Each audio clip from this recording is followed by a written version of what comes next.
Graça e paz, queridos. Eu fico muito grato de poder estar com vocês aqui hoje. Pastor Daniel, ele exagerou um pouquinho nas minhas credenciais. Na verdade, eu sou uma pessoa da roça, né? Eu nasci na roça. Não nasci na roça, eu nasci em Belo Horizonte, na verdade. Mas minha família é da roça e eu morei na roça há muitos anos. E assim, pela misericórdia de Deus, Deus me tirou de uma situação de muita limitação, porque até os 18 anos de idade, eu só trabalhava na roça. Eu fui para a escola até a 4ª série, e com 18 anos, eu recebi um chamado de Deus. Ele disse que eu devia ser pastor. E eu então, juntei minhas coisas e fui para o seminário. E quando eu cheguei lá, o pessoal falou assim: cadê seu histórico? Eu falei: o que é histórico? O que é histórico? E então eles disseram para mim que eu não podia ser pastor porque eu não tinha histórico. Aí eu falei: mas Deus falou que eu vou ser pastor. O que eu tenho que fazer agora? Vai para a escola. Fui para a escola, terminar o segundo grau, o primeiro e o segundo grau, enquanto eu comecei a fazer o básico de teologia e comecei a estudar e gostei. Então eu terminei o bacharel em teologia, depois eu fiz um curso de administração numa outra universidade e fiz outros cursos de liderança, de alguma pós-graduação na área de família, né, de acompanhamento de família, que a igreja sempre tem lutas nessa área de família. E depois eu tive a oportunidade de tirar algumas matérias de mestrado na Harvard aqui, e também estou começando algumas no Gordon, enquanto eu estou aprendendo inglês, porque inglês é um desafio depois que a gente é mais velho, né? E tem sido uma oportunidade de muito crescimento. Mas quando a gente está no conselho de pastores aqui, eu aprendo muito com o pastor Daniel. Ele é um mestre, ele é um grande mestre. E a gente é muito grato a Deus pela vida dele. Nesse tempo eu tive a oportunidade de escrever 8 livros. Dentre eles, 2 estão em francês, que estão sendo usados na África para treinamento de pastores. Esse aí está em espanhol, português e inglês, agora vai ser publicado em inglês.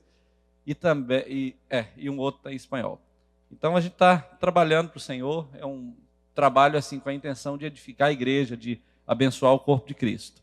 E a gente está aqui como servo para compartilhar um pouco do que Deus tem feito em nossas vidas e um pouco do que a gente tem visto Ele fazer em outras igrejas, em outros ministérios, através de um ministério voltado para o corpo, voltado para a igreja.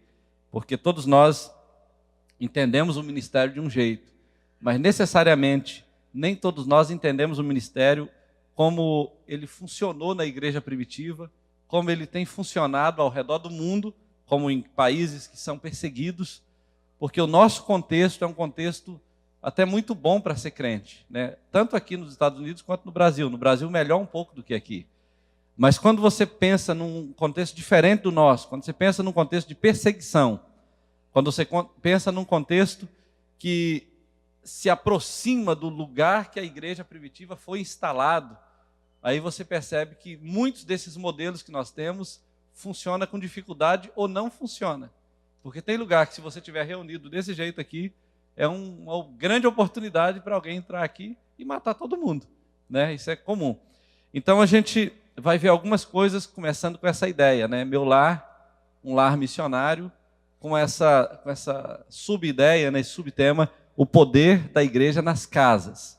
Isso não anula, e eu quero que você entenda isso, não anula em hipótese alguma o poder da igreja local também. Uma coisa não mata a outra. Eu sou pastor de igreja local há 21 anos e acredito na igreja local, sei o valor da igreja local, mas também acredito na igreja no lar.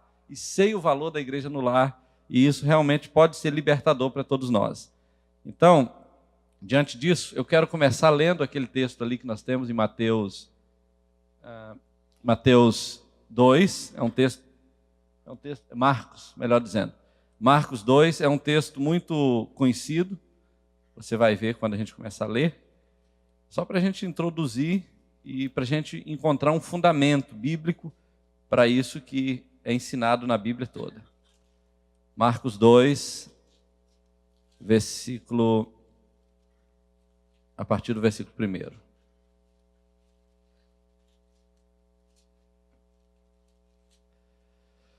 Bíblia diz assim: 2 dias depois, entrou Jesus de novo em Cafarnaum, e logo correu que ele estava em casa. É interessante pensar em Jesus em casa, né? A gente sempre pensa em Jesus andando, pregando, no monte e tal, mas dessa vez ele estava em casa. Muitos afluíram para ali, tantos que nem mesmo junto à porta, eles achavam lugar, e anunciava-lhes a palavra. Alguns foram ter com ele, conduzindo um paralítico, levado por 4 homens. E não podendo aproximar-se dele, por causa da multidão, descobriram o eirado, o ponto correspondente ao em que ele estava, e fazendo uma abertura, baixaram o leito em que jazia o doente. Vendo-lhes a fé, Jesus disse ao paralítico: filho, os teus pecados estão perdoados. Podemos parar por aqui. O texto você já conhece. O que me chama a atenção nesse texto, à luz do que vamos trabalhar hoje, alguns eventos, alguns fatos que aconteceram nesse evento aqui. Um deles é o fato de Jesus estar em casa. É possível você acreditar que a casa pode ser um centro poderosíssimo de evangelização e um centro missionário. Todos nós temos a ideia de que a igreja necessariamente é a New Life aqui nesse endereço, como é que é o nome? Na Broadway, né? Quando você pensa assim, eu estou indo à igreja, né? O que você pensa? O que vem na sua cabeça normalmente? Você que é daqui da New Life. Quando você pensa assim, a minha igreja, qual é a sua igreja? Onde é a sua igreja? É na Broadway. É esse prédio aqui, não é verdade? Agora, quando Deus pensa, a minha igreja, onde é a igreja dele? A igreja sou eu, a igreja é você. Não é verdade? Esse aqui é o lugar onde a igreja reúne. Mas Jesus não vai arrebatar esse prédio. Imagina se ele fosse levar todos os prédios onde reúne a igreja. O céu já começaria poluído, né? Já seria um lugar horrível.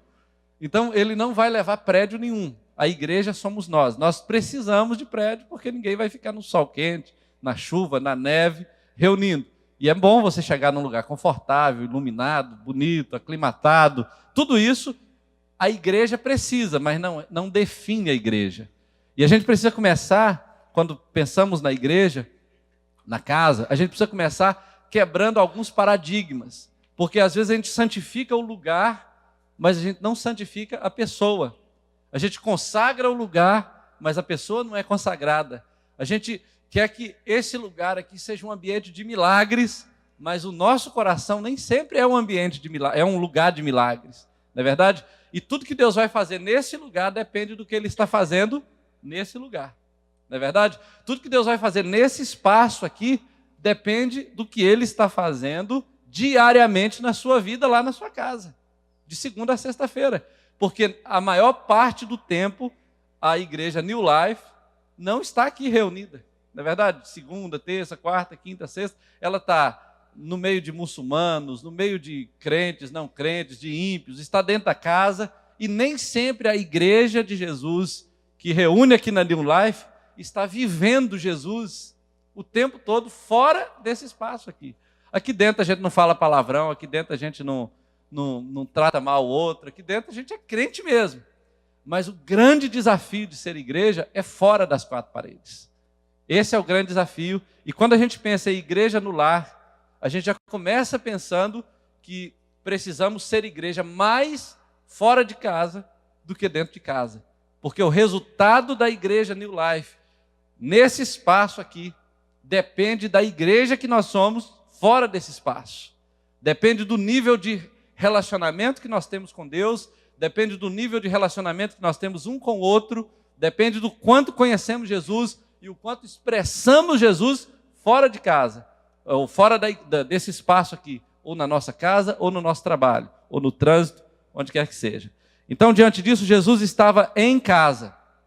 E a casa em que Jesus estava, talvez tenha sido a casa de Pedro ou de alguém próximo a ele. A casa onde ele estava se transformou num centro de evangelização e até de milagres.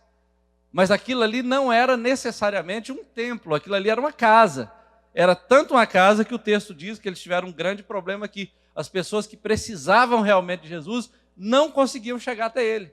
Ou seja, toda casa é pequena demais para comportar uma multidão, mas ela comporta um certo número de pessoas. Então eles foram até Jesus, não conseguiram, tiveram que subir o telhado, abrir um buraco, descer. Imagina a situação que foi esse milagre, imagina a situação que foi esse evento. Foi um evento assim extraordinário da manifestação do poder de Deus, mas aconteceu dentro de uma casa.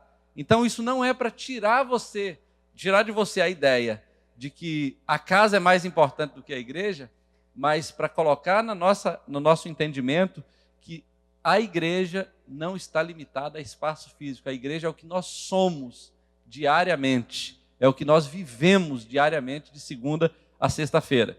Então, diante disso, ou de segunda a segunda, né, melhor dizendo, diante disso nós vamos ver aquele outro texto de Mateus 18, fala que onde 2 ou 3 estiverem reunidos em meu nome, ali eu estarei presente. E o outro texto é o de Coríntios, quando Paulo está corrigindo a igreja a respeito de dons espirituais. Ele fala que quando você reunir, você tem dom, um tem profecia, outro tem cântico espiritual. E todos esses contextos aí têm a ver com a igreja reunida em pequenos grupos, em grupos menores, não necessariamente família, mas grupos menores. E esse conceito a gente vai ver ele tanto no Antigo Testamento quanto no Novo. Então, é para cá que eu tenho que apertar, né? Então, diante disso, nós temos alguns fatos, eu diria que são dados introdutórios. Eu só preciso saber onde está o relógio aqui para eu me orientar. Não tem? Então, pode ser o dia todo, né? Pode ser. Se bem que eu tenho meu celular agora que eu estou vendo. Desculpa, dá para eu enxergar aqui. Dá para eu ver. Então, olha só, esse moço, ele é um pesquisador na área de igrejas que trabalham com grupos pequenos. E eles fizeram uma pesquisa mundial a respeito de igrejas que estão trabalhando fora das 4 paredes, e ele descobriu algumas coisas que eu quero passar rapidinho. 33% das igrejas pararam de crescer quando elas alcançam a média de 150 membros. Qual é a razão para isso acontecer?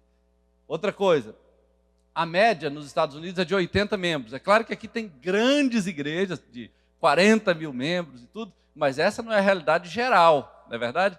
A maioria das igrejas tem 50, 30, 40 ou até 80. 28% das igrejas estacionaram em 350 membros. Então, chegaram até esse ponto e pararam. Qual o problema? Elas não ganharam mais ninguém? Ou elas estabeleceram aquele número e pararam? Não, a questão é o seguinte: a igreja funciona mais ou menos como uma rodoviária. Tem muita gente se movimentando ali dentro, elas entram e saem, e esse movimento de membros mantém mais ou menos 50 membros. Eles falam que a porta dos fundos, né, é mais ou menos do mesmo tamanho da porta da entrada. O tanto de gente que entra, sai. E aí você sempre tem gente nova, sempre mantém um número de pessoas, mas a igreja não cresce porque ela também está sempre perdendo pessoas. Então isso é uma realidade, isso é um dado, né, científico. Outra coisa, 5% das igrejas raramente ultrapassam 2 mil membros em sua pesquisa sobre as mega-igrejas. É isso mesmo, eu devia ter descido. Esse Dr. Bird constatou que 62% das pessoas que frequentam as igrejas vieram influenciadas por alguma pessoa que elas conheciam, tá vendo? Elas têm atribuem o seu crescimento espiritual aos pequenos grupos. Por quê? Porque, normalmente, na grande multidão, você já começa sentando, olhando para a nuca do irmão. Não é verdade? Você cultua a Deus olhando para a nuca do irmão. É ou não é? Isso é uma parte do que é o culto a Deus. A gente precisa reunir em multidão, mas não temos comunhão olhando para as costas do outro. Nós não conhecemos um ao outro, nós não aprofundamos relacionamentos se nós entramos na igreja num culto de 1h30 e ficamos 1h30 olhando para as costas do irmão. Aí no final, quando termina, você encontra um ou dois e fala, bom dia, Deus abençoe, vai na paz, se falar com alguns. Tem pessoas que entram na igreja e saem da igreja sem falar com ninguém. Tem ou não tem? Em algumas igrejas que eu passo tem, talvez aqui não, mas normalmente é comum que as pessoas não se interajam, porque tem que sair para trabalhar, tem que descansar, tem que ir não sei aonde e tal, então a comunhão é mínima. Então eles atribuem, 62% atribuem isso nas megas igrejas, aos pequenos grupos, né, esse crescimento espiritual. Quanto à força evangelística, é isso aí que eu falei antecipadamente, 82% dos seus frequentadores vieram a convite de um amigo, um familiar ou um colega de trabalho. Por que isso acontece? Porque se um pastor, qualquer pastor, pode ser o Eliseu, pode ser eu, pode ser o pastor mais bonito desse planeta, aparecer na televisão e falar assim, olha, venham à minha igreja, a maioria das pessoas não virão a convite de um pastor. A maioria delas. As pessoas têm raiva de pastor, têm medo de pastor, acham que vão ser enganadas, manipuladas, mas elas confiam em você, que é amigo delas. Então, se você for uma boa testemunha, se você for um agente de mudança no ambiente que você está, ela não vem por causa do pastor, mas ela pode vir por causa de você. E depois que ela vem, conhece o pastor, elas podem gostar da igreja por causa da pregação, por causa de alguma coisa. Mas sabe o que vai manter as pessoas na igreja? Não é o pastor, não é a pregação. E com todo respeito, com todo temor, eu quero falar uma coisa humana. Necessariamente nem Jesus mantém a pessoa na igreja. Quem mantém a pessoa na igreja são os relacionamentos. Porque o diabo não tira ninguém da igreja. Quem tira as pessoas da igreja são as pessoas mesmo. São elas que ferem umas às outras. E por Jesus, necessariamente não importa se você está nessa igreja, que está nessa esquina, ou numa outra igreja dele que está em outra esquina. Agora, o problema, ele quer que você cresça. Ele quer que você aprofunde relacionamentos. E as pessoas não aprofundam relacionamentos porque elas não convivem. E quando elas se juntam, elas brigam, elas se ofendem, elas machucam umas às outras. E aí Jesus quer que a pessoa fique, mas como a pessoa não cuidou bem dela, ela vai embora. Aí você fala, o diabo me tirou. Tirou não, quem tirou foi o irmão da igreja. E talvez o irmão que tirou da igreja, ele nem queria tirar. É porque ele não sabe conviver. Ele não sabe estar junto, ele não sabe amar, ele não sabe relevar certas coisas, ele leva tudo ao pé da letra. Às vezes ele está falando a verdade, mas ele não está falando a verdade como a Bíblia diz. Ele não está falando a verdade em amor, ele está falando a verdade sem amor. E aí ele acaba trabalhando para o diabo, sem querer. Né? A pessoa entra na igreja, mas sai por causa dele. Eu não sei se eu estou falando alguma coisa errada, né? E eu não sou profeta, eu não tenho dom de revelação. Então isso é sério, porque às vezes a pessoa ela trabalha para o diabo querendo trabalhar para Jesus por causa de fatos assim como a gente está vendo. Então, diante disso, olha só, apenas 18% dos membros encontraram a igreja sozinhos, talvez pesquisando na internet. A maioria deles já eram de outras igrejas. O cara chega na cidade e fala, onde tem uma igreja boa? Ele sai procurando no Google. O Google hoje tem evangelizado muita gente, né? Tem treinado muito crente. O cara tem dúvida, ele vai lá e pergunta o Google, em vez de perguntar o pastor, o discipulador, o líder. Ele não acha essas pessoas, aí ele pergunta o Google ensina, às vezes certo, às vezes errado, né? E aí a pessoa fica lá precisando da ajuda do Google, porque a igreja às vezes não entendeu o papel dela no que diz respeito à evangelização e depois ao cuidado uns dos outros. Bom, diante disso, a igreja nas casas é uma estratégia bíblica. Uma coisa que eu queria dizer aqui para vocês, dentro desse tempo todo, se você não prestar atenção em mais nada que eu falar, mas guarde isso aqui. Todo pastor sério, toda igreja séria, se preocupa em pregar a Bíblia, sim ou não? Né? A gente quer fazer isso. A gente quer ser fiel à doutrina bíblica.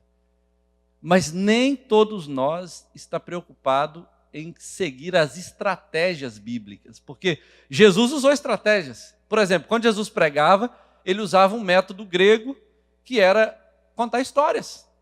Por que contar história? Porque a história normalmente faz a pessoa guardar aquela verdade para sempre. Por exemplo, sobre dividir igreja. Crente que vai vendo assim a igreja crescer e fala assim, eu vou abrir uma igreja para mim também e vou dividir. Eu estava lembrando de uma história, só para você perceber como a história te ajuda a entender uma verdade e guardar a verdade. Um irmão naufragou, uma pessoa naufragou no mar, em algum lugar por aí, e aí ele parou numa ilha e ficou lá sozinho por 15 anos. 15 anos sozinho. Aí um dia um navio passando por ali, viu aquela ilha e parou para ver o que tinha lá e encontrou esse irmão. E aí, conversando com ele, perguntaram assim, e aí, como é que você está, rapaz? Você está sozinho aí há muito tempo? Como é que você veio parar aqui? Ele contou a história. E ele falou, mas não faz sentido você estar sozinho, aquele prédio ali que está construído. Eu falei, não, eu construí, eu sou engenheiro. Eu estou sozinho aqui, 15 anos, comecei juntando coisas e tal, construí isso aí. Aí ele falou, mas e aquele prédio ali? Aí ele falou, não, aquilo ali é a igreja que eu frequento. Oh, legal, você fez uma igreja para você? Fiz. Ele falou, mas e aquele outro ali? Não, aquela é a igreja que eu frequentava antes. Você imagina? Eu já tinha mudado de igreja na ilha, sozinho. Essa é a situação de muita gente, né? Ele conseguiu dividir a igreja onde ele sozinho era membro. Então, essa situação, Jesus usava métodos assim para contar parábolas, para pregar e para fixar a verdade quando ele queria que a pessoa guardasse essa verdade. E uma outra coisa, diante disso, olha só, por que a igreja é muito importante? Porque a Bíblia está cheia de exemplos mostrando que a igreja na casa sempre funcionou bem. Olha esses exemplos. Como eu estou meio cego, eu vou ficar mais perto aqui. Jesus visitou e ministrou na casa dos discípulos, curou a sogra de Pedro e depois muitos outros. Está lá em Marcos 1, 29 a 34. Depois ele jantou com Levi e outros. Isso aconteceu na casa. Aquelas histórias, aqueles milagres que você vai vendo na Bíblia, quase todos eles ou aconteceram do lado de fora, na rua, ou aconteceram na casa de alguém. Outra coisa, Jesus ensinou e fez milagres nas casas. Ele também ensinava nas casas. Todos os textos estão ali, eu posso deixar depois a referência com vocês. Ressuscitava os mortos, ministrava a libertação e foi ungido com bálsamo por uma mulher numa casa. Tudo isso aconteceu dentro de uma casa. Outra coisa, ele compartilhava instrução especial com os discípulos quando eles ouviam uma história e não tinham entendido direito. Quando chegava em casa, eles perguntavam e Jesus explicava. Muitas vezes aguardava chegar em casa para fazer isso, como tem todas aquelas referências ali. Então veja bem, por que ele fazia isso em casa? Porque na multidão, Jesus não conseguia explicar para 5.000 pessoas o que ele precisava explicar em segredo ou em particular para um grupo menor. Então Jesus tinha um grupo de 12 pessoas, ele trabalhava com eles, depois ele trabalhava com um grupo de 3, que era um grupo um pouquinho menor e mais próximo ainda dele. Então Jesus sempre fazia alguma coisa em público para a multidão, mas ele também continuava trabalhando com alguns discípulos, em particular em casa, para fixar no coração deles algumas verdades. Então tudo isso aí aconteceu dentro da casa. Assim também, eu tenho que crer que se Jesus usou tanto a casa como um instrumento, como um lugar estratégico para firmar verdades, para treinar pessoas, para atrair pessoas, então por que a gente não usa? Vou te dar alguns exemplos missionários para você se convencer disso, ou pelo menos para você visualizar isso no seu coração, à luz do que a Bíblia diz. Olha só, outras informações. Jesus queria que o reino de Deus começasse em casa e fluísse. A gente vai ver isso em vários exemplos. Após ter libertado o endemoniado, por exemplo, o Gadareno, o conhecido Gadareno, ele falou, eu quero te seguir, Jesus. Eu quero ir com você, pregando, fazendo milagres. Jesus falou assim, não, volta para casa. Volta para casa e conta aos teus quão grandes obras Deus tem feito. Então, Deus, é muito esquisito você ler a Bíblia e o cara falar assim, eu quero seguir você, Jesus, eu quero te seguir. E Jesus falou, não me segue não, volta para casa. Não é estranho isso? Não que Jesus não quisesse que ele o seguisse, porque quando ele voltou para casa, ele estava seguindo Jesus. Só que ele estava seguindo Jesus ministrando aos seus familiares. Se você olhar essa história em Mateus, você vai perceber o seguinte, que um tempo depois, aquelas cidades ali, aquela região de Decápolis, que haviam rejeitado Jesus, mais tarde a Bíblia fala, de Decápolis afluía grandes multidões. Como isso aconteceu? Se antes essas multidões não queriam Jesus e agora essas multidões queriam seguir Jesus, porque esse homem voltou para casa e deu testemunho. Tem uma história, deixa eu só olhar o tempo, tem uma história de uma moça que namorava um rapaz que fazia medicina na África. E eu vou ser bem rápido, porque é só um exemplo. E essa moça ficou esperando o seu namorado, que fazia medicina numa outra região, mas nesse período que ele estava fazendo medicina, veio um pessoal, invadiu aquela região, matou pessoas e estuprou essa moça, e vários soldados abusaram dessa moça sexualmente durante um longo tempo. E aí essa moça, depois de um tempo, ela foi ficando endemoniada, e eles amarraram ela numa árvore com a corrente, e ela latia, mordia, e os homens já não queriam mais essa mulher, e davam comida para ela ali, ela comia no chão como animal, ficou nua, e muito violenta, e ela chegou um momento que ela começou a comer as próprias fezes. Então essa moça foi tida como louca por muito tempo. Só que quando a guerra foi embora, um grupo de evangelistas chegaram lá, pregaram, aconteceram vários milagres, e essa moça, ouvindo a pregação, ela mesma se desprendeu das correntes e foi lá entregar a vida dela para Jesus. E ela foi liberta. Diz ela, quando ela viu o homem pregando, ela não tinha mais nojo de homem, não tinha mais raiva de homem, ela sentiu amor. E aí ela creu no Evangelho, o pessoal deu uma Bíblia para ela e foram embora. Vieram para cá, para os Estados Unidos. E essa moça ficou lá durante um período de 5 anos, longe do seu namorado, porque devido à situação de guerra ele não pôde voltar. E quando ele voltou, ela já era crente. E ela contou o que tinha acontecido, eles choraram, e eles acabaram casando, ele já era médico. E essa moça, então, num período muito curto, ela começou a andar de casa em casa, de vila em vila, contando o que ela viveu e o que Jesus fez por ela. Mais ou menos uns 3 ou 4 anos depois, quando essa equipe de missões voltaram lá, nesse lugar, essa mulher já tinha aberto 20 igrejas. 20 igrejas. Só contando o que Deus fez por ela. De casa em casa, começando com a sua família, com o seu namorado que se converteu também e se juntou a ela. Então, esse testemunho bíblico se repete de muitas maneiras ao longo da história. Então, veja bem, Jesus não só ministrou nas casas, como também mandou os discípulos fazerem isso, dando instruções para fazerem isso, e ele fez tanto com os 12, como fez também com os 70, mandando ir de 2 em 2, de casa em casa. Se te receberem, você come, bebe, dorme, era mais ou menos isso. Se não te receberem, bate a sandália dos pés e vai embora. Então, esse ensinamento de ir à casa, ele continua sendo estratégico, vou te dizer por quê. Uma das razões, olha, nós paramos de fazer isso há muitos anos. Todo mundo sabe que a Igreja Assembleia de Deus nascia nas casas, debaixo de árvore. É ou não é? A história conta isso. Muitos movimentos missionários e evangelísticos nasciam nas casas. O que eles chamavam de culto no lar, o ponto de pregação, era na casa. E dali virava uma igreja. Nós paramos de fazer isso há muitos anos. Nós, assim, historicamente falando. Mas os mórmons, os testemunhos de Jeová e algumas outras denominações continuam crescendo no mundo vertiginosamente através desse método.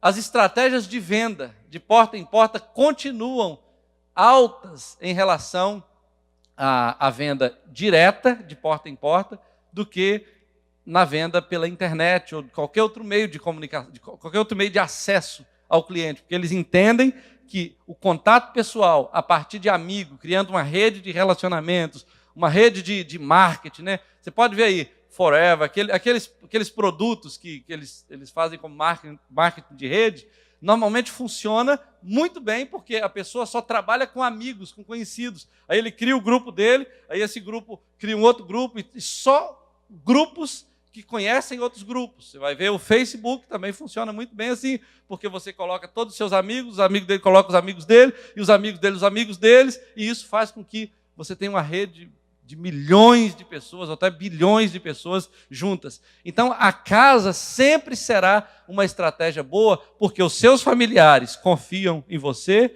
e os seus amigos confiam em você, e os amigos dos amigos deles confiam neles, por isso vão confiar em você, e aí o que você tem a pregar vai ser ouvido, porque a casa é muito mais aberta, muito mais aceitável do que qualquer outro lugar. Isso é um fato. Jesus usou isso no passado e continua sendo uma estratégia que funciona. E aí, para vir para a igreja, para esse lugar aqui, que a gente chama de igreja, é muito mais fácil quando as pessoas estão conectadas nos relacionamentos durante a semana dentro da nossa casa. Você junta as pessoas lá, proclama o evangelho para elas, através de um culto familiar, seja como for, aí essas pessoas inevitavelmente vão querer saber que igreja você frequenta. Olha só, a importância das casas no livro de Atos. Deixa eu só prestar atenção no meu tempo aqui. A igreja primitiva iniciou num cenáculo. O cenáculo era um terraço de uma casa. É um lugar onde as pessoas, né, normalmente reuniam para fazer uma festa. E não era coisa sofisticada, era um lugar simples. Normalmente, ainda mais naquela época, né? Atos 1, versículo 13. Tudo isso são referências bíblicas. O Pentecostes aconteceu numa casa. A gente pensa que o Pentecostes foi aquele grande evento, uma conferência com um pregador de fora, né? aquele super evento que a gente faz para atrair as pessoas. Não, foi uma reunião de pessoas que estavam orando numa casa. Foi ali que nasceu tudo, né? Outra coisa, as 3 mil pessoas conservavam as reuniões de casa em casa. Olha o que Atos 2,42 diz. A gente não precisa ler, mas você vai lembrar. A Bíblia fala assim, que todos os dias eles estavam no templo e de casa em casa. Quando você lê esse texto, porque a gente está num contexto ocidental, 2000 anos depois, né, de tudo que aconteceu, a gente pensa que templo era esse lugar aqui, é toda a igreja batista, Assembleia de Deus, metodista, presbiteriana. Né? Esse lugar é o lugar que a gente reúne. Mas o templo que a Bíblia está falando que era o templo judaico, não é verdade? Porque não tinha templo. Eles reuniam no pátio do templo, nem era na parte que os judeus realmente podiam reunir, porque lá tinha certas restrições. Eles reuniam na parte aberta do templo, onde gentio, qualquer um podia chegar. E ali eles reuniam para as grandes reuniões deles. Eles participavam de orações entre os judeus, mas eles ainda não tinham construído templos. Isso aí foi acontecer alguns séculos depois, quando eles começaram a entender que era necessário. E eu creio que é necessário, porque à medida que o povo vai crescendo, você precisa ter um lugar para você cuidar das crianças, para você fazer um louvor decente, para você reunir, sentar numa cadeira confortável. Isso tudo é necessidade humana. Mas a igreja, ela é muito mais poderosa no dia a dia, fora desse lugar aqui, do que aqui. Aqui é só um lugar de reunião para edificação, para treinamento, para comunhão, mas o lugar de ser igreja é lá fora, onde as pessoas estão. E, diante disso, nós temos aqui, as casas eram recursos usados para o reino de Deus. Você vai ver esses exemplos aí de Atos 4, Atos 5, você vai ver que eram nesses ambientes que aconteciam milagres, que acontecia evangelização. Seria tão bom se a gente pudesse conferir cada uma dessas referências, né? Quer ver? Deixa eu abrir pelo menos uma, para você não ficar com as minhas palavras. Atos 4:37, se eu não me engano, 34, né? Atos 4:34, olha só que coisa. Diz assim, pois nenhum necessitado havia entre eles, porquanto todos os que possuíam terras ou casas, vendendo-as, traziam os valores correspondentes e depositavam aos pés dos apóstolos, e se distribuía a qualquer um à medida que alguém tinha necessidade. Agora, olha esse outro versículo, o 5, de 1 a 11. Entretanto, não vamos ler todo ele. Entretanto, certo homem, chamado Ananias, que é aquela história da mentira, né, que você já conhece, com a sua mulher Safira, vendeu uma propriedade, toda aquela história que você conhece, mostrando que, assim como Todos estavam vendendo suas propriedades, seus bens e trazendo aos pés dos apóstolos para usar como recurso para financiar a assistência, para financiar o sustento da congregação toda. Eles também entraram nesse mesmo mover, fizeram a mesma coisa, venderam, mas quando eles viram o valor, eles pensaram assim, não vamos entregar tudo, vamos dividir, ficar com a parte e falar que esse era o valor real. Mas era um hábito pegar os bens, pegar o que tinham e compartilhar, não só no sentido de abrir a casa para receber as pessoas, mas algumas vezes até mesmo de pegar a casa e vendê-la para oferecer no que diz respeito ao sustento missionário, ou ao sustento do crescimento da igreja. Outra coisa,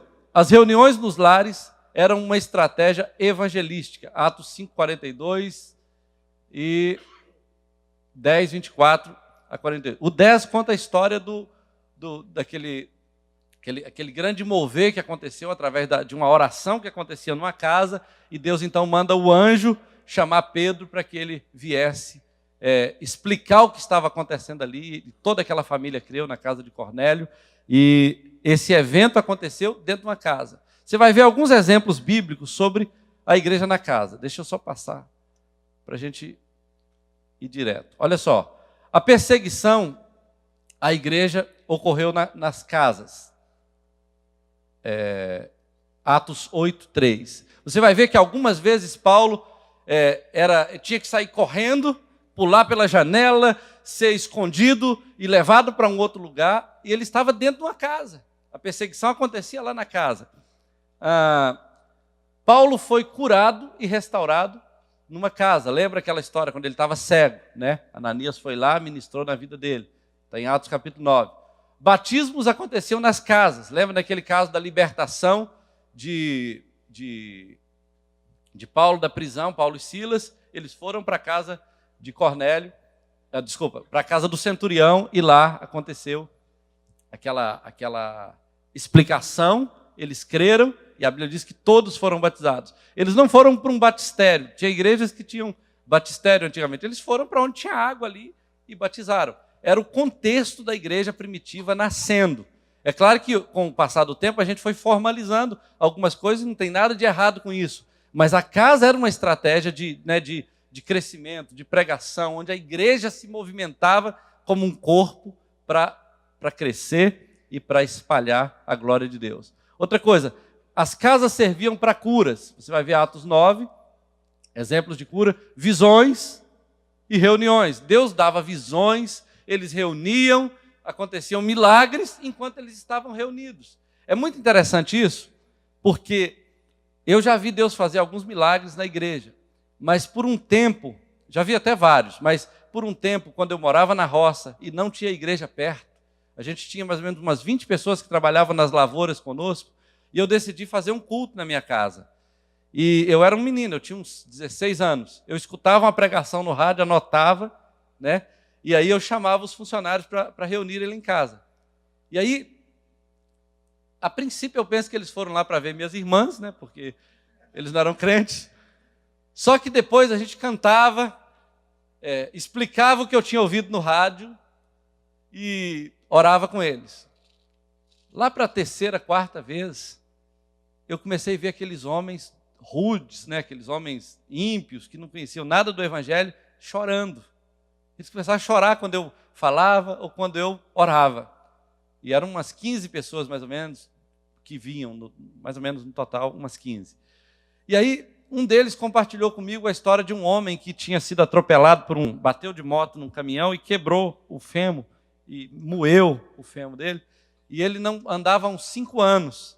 E eles começaram a pedir para eu ir lá orar por ele, porque ele tinha sido crente, mas ele não acreditava que ele podia ser curado mais, porque os médicos tinham desenganado ele. Aí eu fui lá, na minha inocência, falei assim, eu não sei o que os médicos disseram, eu não sei quais são as impossibilidades, mas eu sei que Jesus curou, ressuscitou, libertou, e ele pode fazer isso na sua vida. Eu falei isso com muita simplicidade e com muita inocência, e orei por ele. E ele falou, você pode orar se você crer, mas eu não acredito. Eu falei, não, mas eu acredito, a Bíblia diz, eu vou orar. E orei por ele. E esse homem, ele então foi ao médico para fazer a revisão, e os médicos ficaram chocados, porque eles falaram, você tem mais de 47 anos, é impossível o seu osso crescer, porque sua fase de crescimento já passou, e por alguma razão o seu fêmur está crescendo. Aí, 3 meses depois, esse homem estava andando, sem muleta, sem nada. O prefeito, que era dono do caminhão que bateu nele, deu uma casa grande para ele, com espaço de terreno muito grande, como indenização. Esse homem voltou para a fé, eles consagraram ele a pastor e ele abriu uma igreja no quintal dele. E ele é pastor lá em Mantenópolis, na cidade de Mantenópolis. Então, aconteceu numa casa. Essa igreja nasceu numa reunião simples, de uma pessoa que não tinha nenhum conhecimento teológico, e para pregar tinha que escutar a pregação no rádio, anotar. Você imagina, qualquer pessoa, debaixo de uma orientação, debaixo de uma obediência, pode ser um agente de transformação no ambiente onde ele está, sem dúvida nenhuma. E aí você vai ver, deixa eu só ver se eu já falei, já. Eu usei a palavra small group, foi uma imagem bonitinha que eu achei, porque ele fala de conectar pessoas, de cuidar de pessoas, de crescer e de servir. Porque nos pequenos grupos todo mundo tem oportunidade de servir, de se conectar com as pessoas, de ministrar, porque cada um tem um talento, tem um chamado, tem um conhecimento que pode ser usado como contribuição para o crescimento da igreja de forma geral. Então, por que as igrejas nos lares são tão eficazes? Essas perguntas, deixa eu ver como é que está meu tempo aqui. Eu tenho mais uns 10 minutinhos, mais ou menos? Sério? Oh, aleluia. Então estou bem. Eu acho que eu até abri meu computador. Oh, maravilha. Então acho que eu preciso até de uma garrafa d'água aqui. Opa, obrigado. Isso nunca aconteceu na minha experiência. Ele sempre fala, você não tem tempo mais. Já tem um milagre acontecendo aqui. Tá, obrigado. Então, olha só. Por que eles são tão eficazes? Eu estou correndo muito, então eu vou até aproveitar para dar algumas explicações mais práticas. A igreja, ela foi feita para ser uma igreja relacional. A gente é muito mais saudável quando a gente conhece as pessoas, quando a gente trabalha junto, quando a gente funciona como um corpo. Você vai ver Paulo explicando como a igreja comparando-a com o corpo, você vai ver que cada um está conectado, crescendo em justa cooperação. Isso quer dizer, cada pessoa vai estar dando a sua contribuição no que diz respeito à sua parte, para que o corpo todo funcione bem. Isso se aplica a todos os aspectos da igreja, porque a igreja está cheia de pessoas talentosas que não fazem nada, que não dão fruto quase nenhum. Aí você vai dizer, não, pastor, eu discordo. Eu trago meu dízimo, minha oferta todo mês. Isso é uma parte do que você faz. Mas imagina o que Deus poderia fazer se Ele pudesse usar todo o seu potencial no ambiente onde você está. Esse lugar aqui, esse ambiente aqui dos Estados Unidos, onde nós vivemos, é um dos maiores campos missionários dos Estados Unidos. Nós temos aqui todas as nações praticamente reunidas, andando na rua. Se a gente conseguir perceber o campo missionário que isso aqui a gente pode alcançar o mundo inteiro a partir desse lugar. Treinando pessoas que são de algum país para que elas possam voltar para o seu país e evangelizar seu próprio povo. Isso poderia acontecer, mas a grande questão é que nós temos uma mentalidade de que nós viemos aqui para ganhar dinheiro.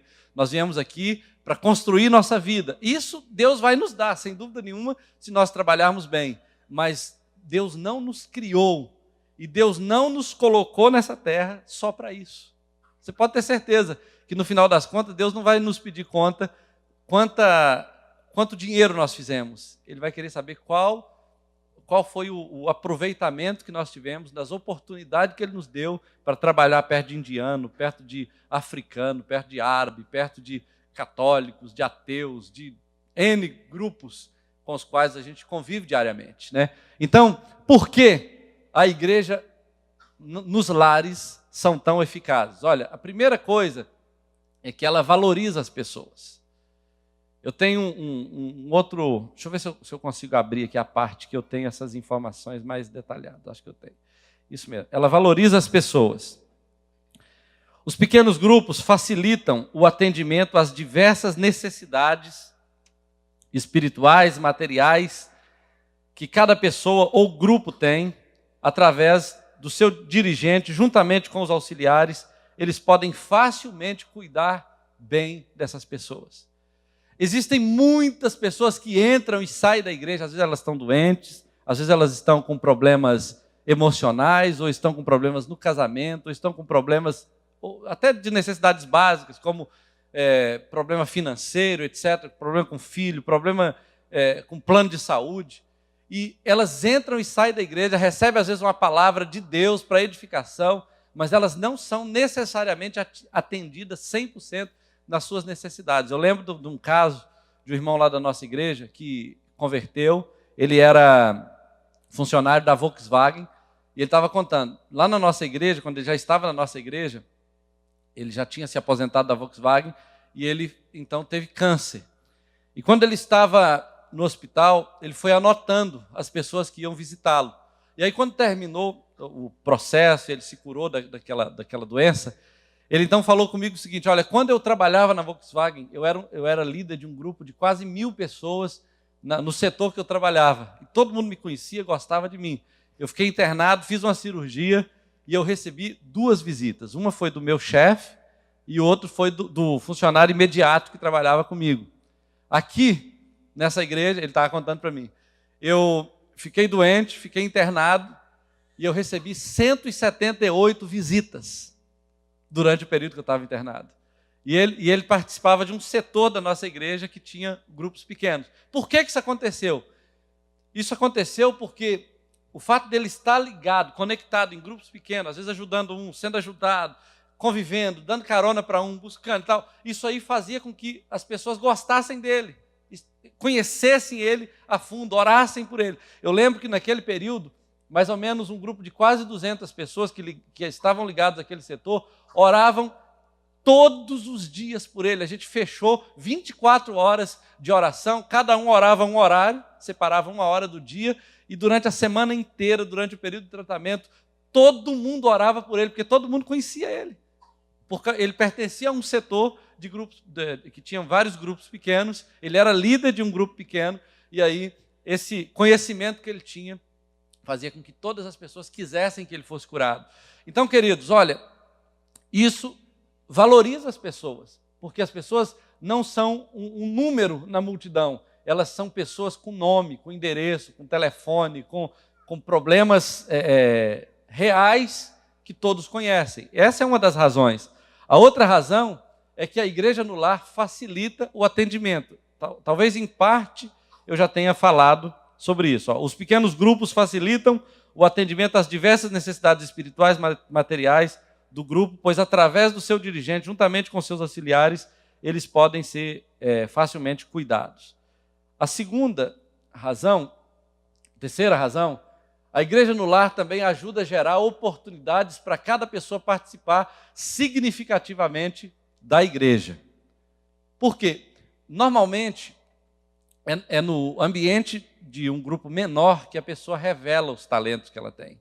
É lá que ela mostra que ela canta bem, é lá que ela mostra que ela é uma boa comunicadora, é lá que ela mostra que ela é uma pessoa que gosta de servir, cozinha bem, ou talvez administra bem dinheiro, ou é um grande líder, consegue liderar pessoas, mobiliza, é um grande servo. Isso tudo se revela quando você está conectado com pessoas. Porque aqui, num grupo maior, normalmente um fica esperando pelo outro. Né? Alguém vai levantar, alguém vai fazer, e aí ninguém faz. Ou poucos fazem. Né? Normalmente, eu não tenho esse desenho aqui, mas existem estudos que mostram que normalmente 20% das pessoas trabalham para 80% assistirem. Isso acontece nas empresas e acontece nas igrejas. Porque normalmente um fica esperando pelo outro e a sobrecarga fica em cima de um grupo pequeno que trabalha, que cuida, que faz parto, que dá carona, que compra, que vende, que se mobiliza para fazer a coisa acontecer, e os outros ficam lá assistindo. Né? Não que eles não tenham potencial, não que eles não queiram, mas porque o sistema às vezes não conecta essas pessoas.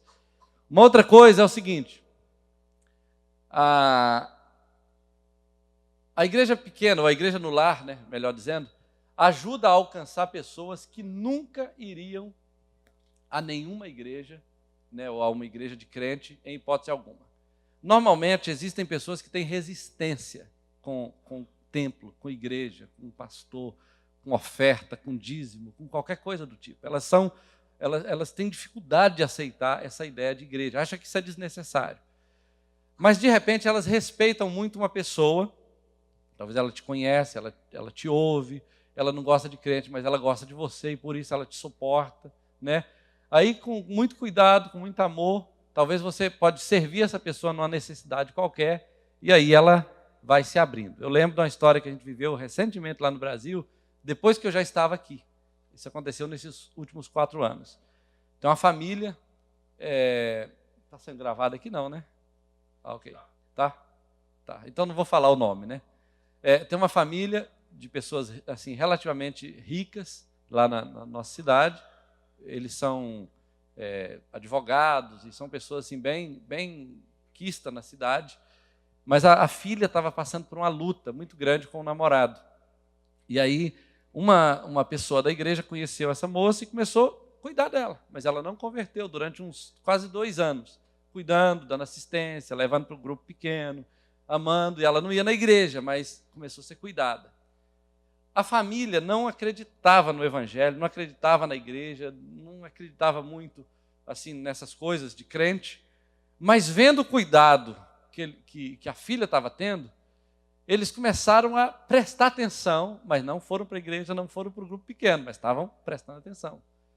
E aí, de repente, a moça decidiu converter, decidiu batizar, a família ficou um pouco resistente, mas pelo que ela estava recebendo, eles aceitaram e foram assistir o batismo. E foram, por causa disso, ao grupo pequeno. E aí, não acreditava, não gostava, mas por causa de tudo que estava acontecendo, foram ficando.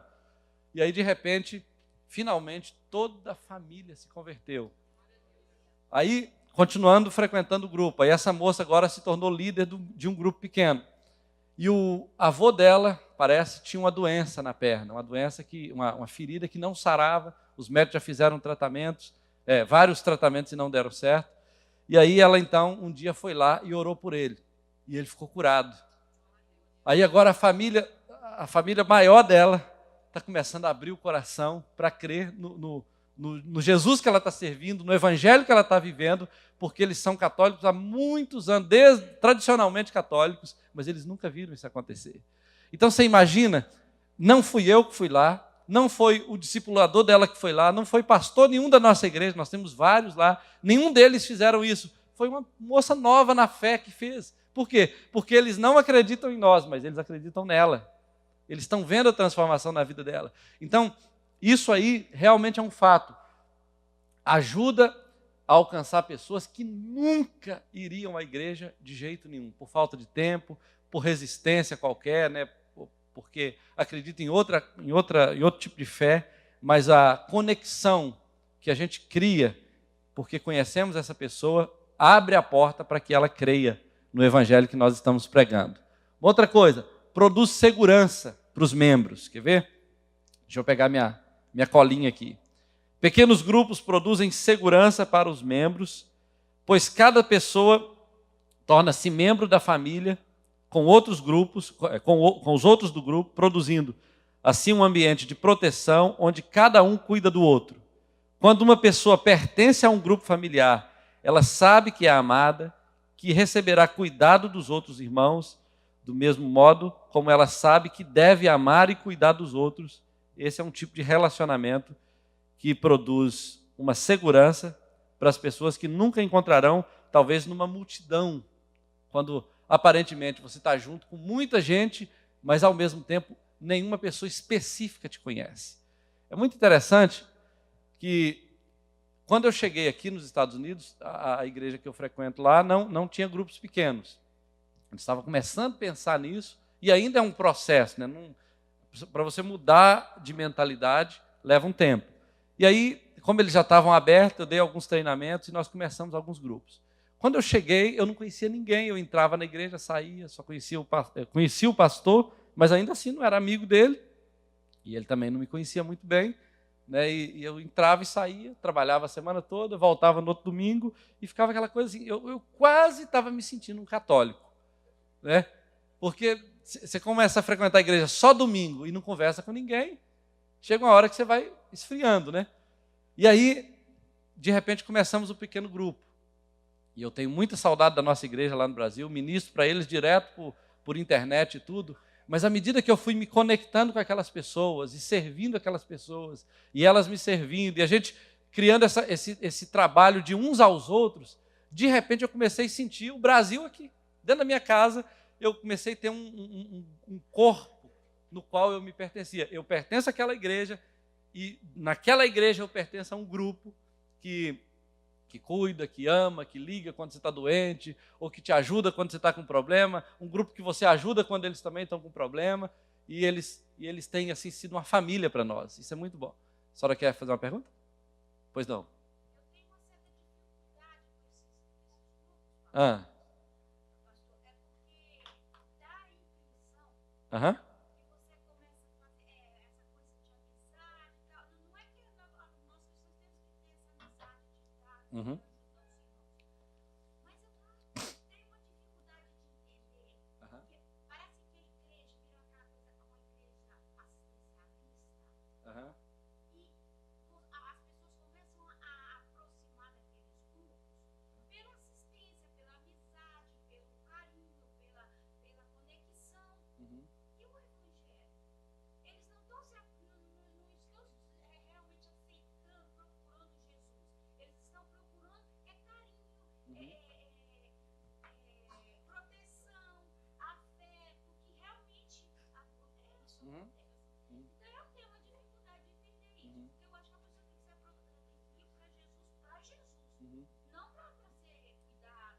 Sim, a gente quer ser cuidado, quer ter esse carinho, essa proteção, mas o senhor está conseguindo entender? Sim.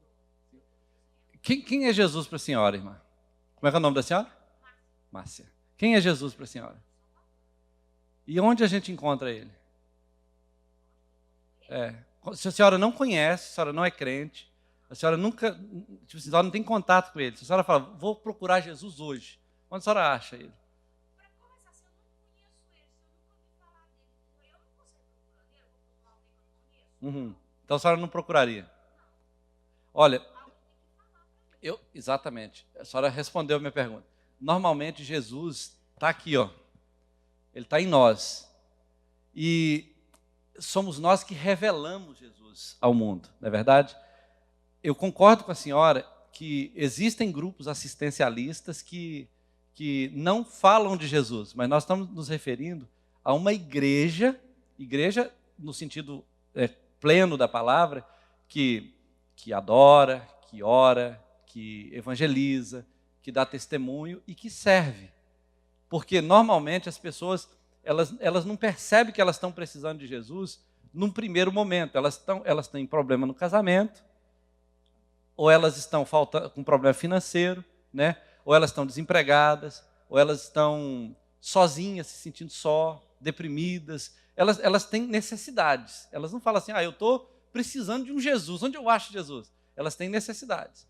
E aí, quando a gente começa a aproximar delas, se a gente é igreja, a gente mostra para ela que todas essas necessidades são supridas se elas conhecerem Jesus, né? E aí, como elas vão conhecer Jesus?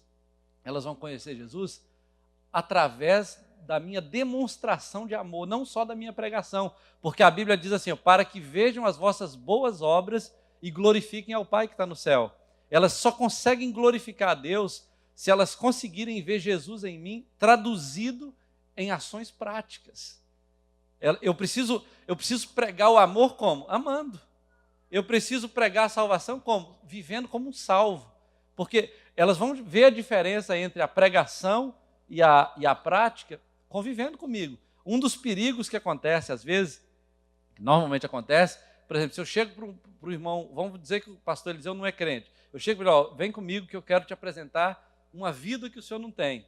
Aí ele começa a andar comigo e fala, não, minha vida é muito melhor que a sua, você não paga o que você compra, você promete e não cumpre e tal. Eu não conheço esse Jesus que você está falando, mas eu vivo melhor do que você. Então, quando você traz a pessoa para perto, você tem que cuidar muito mais do seu testemunho, você tem que estar muito mais colado em Jesus, você tem que conhecer mais a Deus, e aí vem a participação da igreja de dar treinamento, de orientar a igreja para ser igreja lá fora, não é verdade? Porque lá fora a gente consegue influenciar mais o grupo, mas eu entendo a preocupação da irmã. Pois não. Pertinente, né? É verdadeira, totalmente verdadeira. Porém, a mesma coisa pode ser dita acerca de igrejas. Tem igrejas que são assistencialistas, tem igrejas que não apresentam Jesus, e tem igrejas que apresentam. E nem por isso a gente deixa de investir em igrejas. Já? Entendi, pastor. Não, é verdade. Isso realmente pode acontecer até na igreja mesmo, né? O que a gente precisa saber o que a gente precisa ser, na verdade, é intencional, né? Eu não vou levar uma pessoa para minha casa só para ficar cuidando dela. Eu estou cuidando dela com a intenção de mostrar Jesus. Porém, uma coisa que eu preciso saber é que o meu papel não é salvar a pessoa, não é fazer a pessoa nascer de novo. Quem faz isso é o Espírito Santo, né? Eu preciso ser igreja, eu preciso servir essa pessoa, tirando as dúvidas dela, mostrando o que a Bíblia diz, e o Espírito Santo vai fazer um trabalho. Enquanto isso eu estou orando por ela, a gente está mostrando Jesus, e essa pessoa vai ver Jesus e vai querer Jesus, né? É uma coisa inevitável.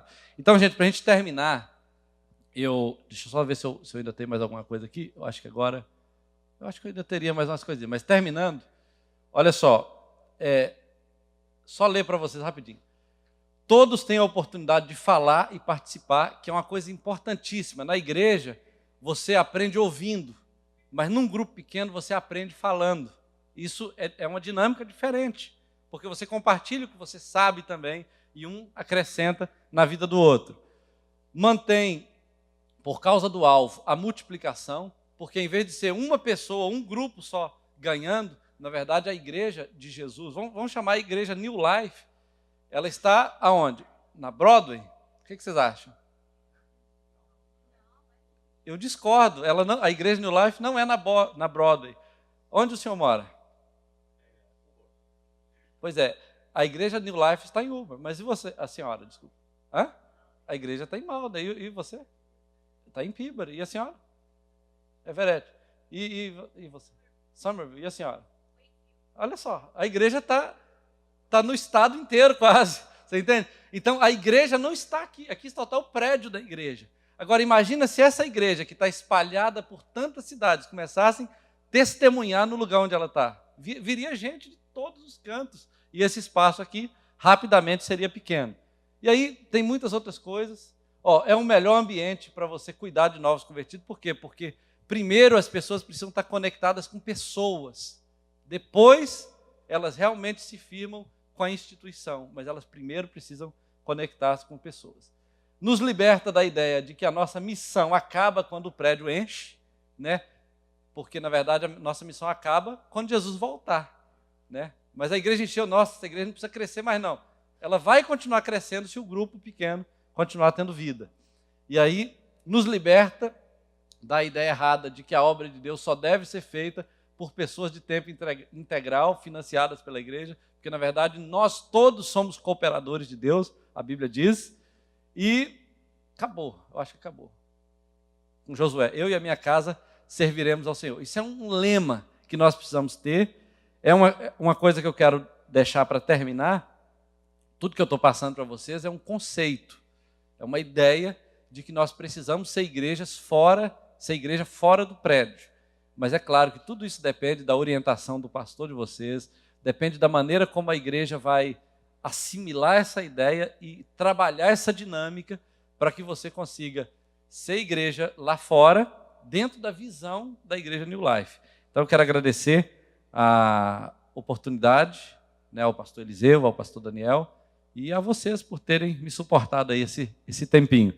Eu preciso estar numa outra igreja ministrando daqui a pouco, por isso eu não poderei estar com vocês no culto, senão eu ficaria para participar. Peço perdão, meu pastor.